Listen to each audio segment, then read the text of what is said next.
5 seconds. Start.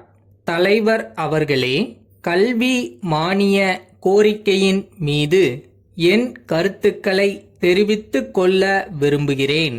இன்றைய தினம் நான் இந்த விவாதத்தை துவக்கி வைப்பதில் பெருமகிழ்ச்சி அடைகிறேன். சாதாரண ஏழை எளிய மக்களும் நல்ல கல்வியறிவை பெற வேண்டுமென்று இந்த நாட்டிற்கு சுதந்திரம் வாங்கித் தந்த மகாத்மா காந்தியடிகள் எண்ணினார்கள். அதற்கேற்ப பல திட்டங்களை தீட்டி கல்வித்துறையில் மறுமலர்ச்சியை ஏற்படுத்தி வரும் அரசிற்கு என்னுடைய பாராட்டுக்களை தெரிவித்துக் கொள்கிறேன். கல்வி வழங்குவது என்பது மிகவும் புனிதமான பணியாகும். சமுதாயம் நல்ல நிலைமைக்கு வளரவும் மக்கள் ஒழுக்கத்துடன் வாழவும் கல்வி வளர்ச்சி இன்றியமையாததாகும். இன்றைய சமுதாய மாற்றத்தில் படித்தவர்கள்தான் அதிகமான தவறுக்கு காரணமாக இருக்கிறார்கள் என்பதை வருத்தத்துடன் காண்கிறோம். இதற்கு காரணம் அவர்களுக்கு பண்பாடு என்பது இல்லாததுதான். இந்த நிலையை மாற்றிட சமுதாயம் நல்ல முறையில் மேம்பாடு அடைந்திட அறிவு கல்வியுடன் பண்பாட்டு கல்வியையும் வழங்க வேண்டியது நம்முடைய கடமை என்பதை குறிப்பிட விரும்புகிறேன். கல்லூரிகளில் தமிழ் பயிற்று மொழியாக படிக்கும் மாணவர்களுக்கு உதவித்தொகை வழங்கி வருகிறோம். இருப்பினும் அவர்கள் ஆங்கில பயிற்று மொழி வகுப்பிற்குத்தான் ஆர்வமாக செல்கிறார்கள். தமிழ் பயிற்று மொழியில் படித்த மாணவர்களுக்கு தமிழ்நாட்டில் வேலை வாய்ப்பில் முன்னுரிமை அளிக்கப்படுமானால் இன்னும் பல மாணவர்கள் தமிழ் பயிற்று மொழியில் படிக்க ஆர்வம் காட்டுவார்கள் என்பதை என்னுடைய ஆலோசனையாக தெரிவிக்க விரும்புகிறேன். நூலகங்களுக்கு ஒதுக்கப்படும் நிதியில் பெருமளவு பணம் ஊழியர்களின் ஊதியத்திற்கே சரியாகி விடுகிறது என்ற நிலை இன்றைக்கு இருந்து வருகிறது.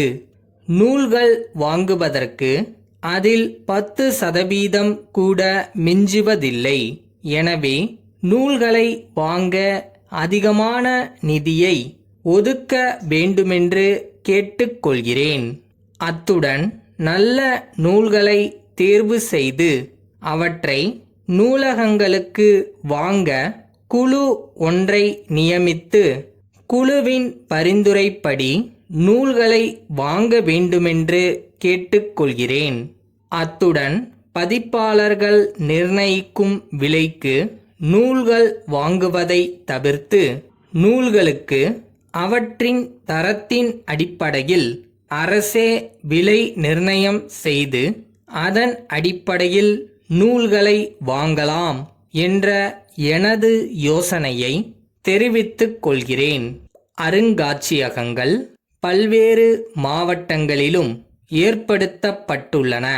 மாணவ மாணவியர்களும் பெரியவர்களும் வெளியிடங்களிலிருந்து வந்து அவற்றை பார்வையிடும்போது உரிய விளக்கங்களை அவர்களுக்கு அளிக்க வேண்டும். இப்போது அது போன்ற நிலை இல்லாமல் இருக்கிறது.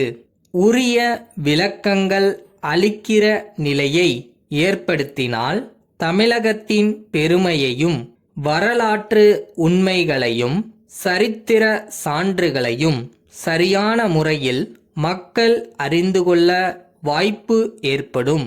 இதன் மூலம் நமது புராதன சின்னங்களின் வாயிலாக நமது நாட்டை பற்றியும் நமது பகுதியை பற்றியும் உள்ள சரித்திரத்தை வளரும் இளந்தலைமுறையினர் அறிந்து கொள்ள முடியும்.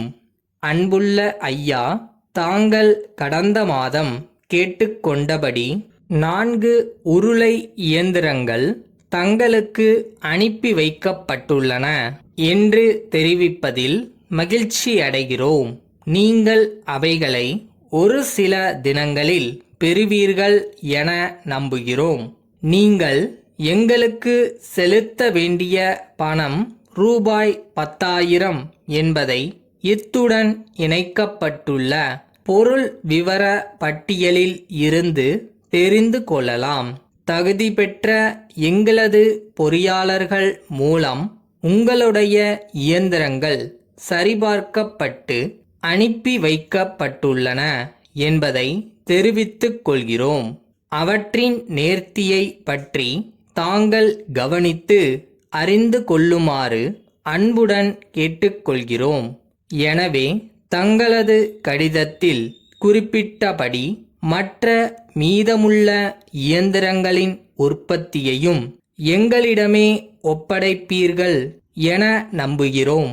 அத்துடன் தங்கள் பகுதியில் இருக்கும் தங்களது சகோதர நிறுவனங்களுக்கும் எங்கள் பெயரை சிபாரிசு செய்யுமாறு கேட்டுக்கொள்கிறோம். தங்களது தேவைகளுக்கு எப்போதும் குறித்த நேரத்தில் காலம் தாழ்த்தாமல் உங்களுடைய விருப்பத்திற்கேற்ப அனுப்பி வைப்போம் என்று உறுதி கூறுகிறோம்.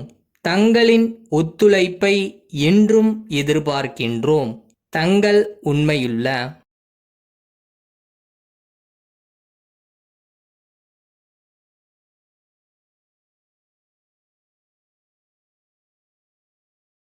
ஸ்டார்டிங் எப்பயுமே கொஞ்சம் கஷ்டமாக தான் தெரியும். அதுக்காக நம்மளால் இது முடியுமான்னு யோசிக்கிற அளவுக்குலாம் போயிடாதீங்க. காலம் எல்லாத்தையும் பார்த்துக்கிறோம்.